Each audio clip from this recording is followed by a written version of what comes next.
Araw-araw na unti-unting nilalamon ng tubig ang isang bahagi ng Barangay San Isidro sa Jose Abad Santos, Davao Occidental matapos ang magnitude 7.8 na lindol noong June 8. 12 araw matapos ang lindol, mahigit 10 ektarya na ng lupa ang nalubog sa tubig at patuloy pa itong lumalawak sa bawat araw.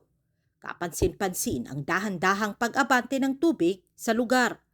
Isa sa pinakaapektado ang dating kapitan ng barangay na si Rogelio Barlizo dahil mismong sa kanyang lupain sa sitio Salambayong umabot ang tubig.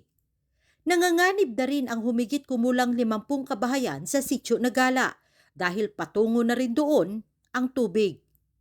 May problema, nagpaidulong na pong tubig dito. Daghang kayong balay diha sir sa ubos niya karon naay mga army nga nagipalayas na sila diha. Ipabakwit sila.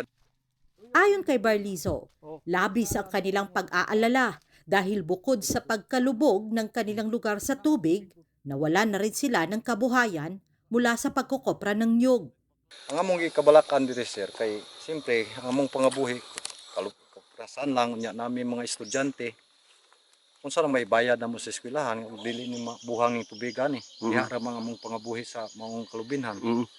Nabatid na ang pagtaas ng tubig sa lugar dulot ng pagguho ng bundok na tumabon sa isang sapa. Dahil dito, naipon ang tubig at bumalik ito patungo sa mga kabahayan. Ang kataso na ng building nga mga 14 feet na siya. Pero tanawang nabilin pila na lang na. So ana ang kalawom sa tubig. Oo.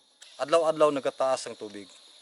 Nauna nang inanunsyo ni Jose Abad Santos Mayor Jason John Joyce na dapat nang lumikas ang mga residenteng nakatira malapit sa sapa, lalo na sa mga barangay ng Nuwing, Butuan, Sugal, Kabalyan at Malalan dahil nananatiling delikado ang sitwasyon sakaling bumigay ang lupang tumabon sa sapa.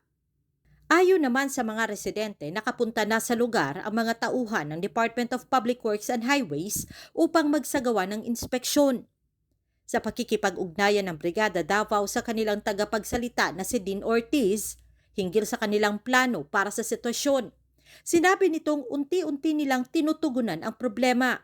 Samantala, nadatna ng brigada ang ilang residente na nagsasalba ng mga gamit na maaari pa nilang mapakinabangan. Ang dating lupaing kanilang nilalakaran, hindi na madaanan ngayon, maliban kung sasakay ng bangka o lalangoy. Umaasa na lamang ang mga residente na mabibigyan ito ng agarang atensyon ng pamahalaan upang maibalik ang kanilang kabuhayan at mailayo sila sa panganib. Ana gyud ang among pangandoy kay di gyud ni kaya sa munisipyo bisag sa province ni maglisod ang province. Unta makita sa nasyonal ang problema diri. Kay naglisod yung tao diri.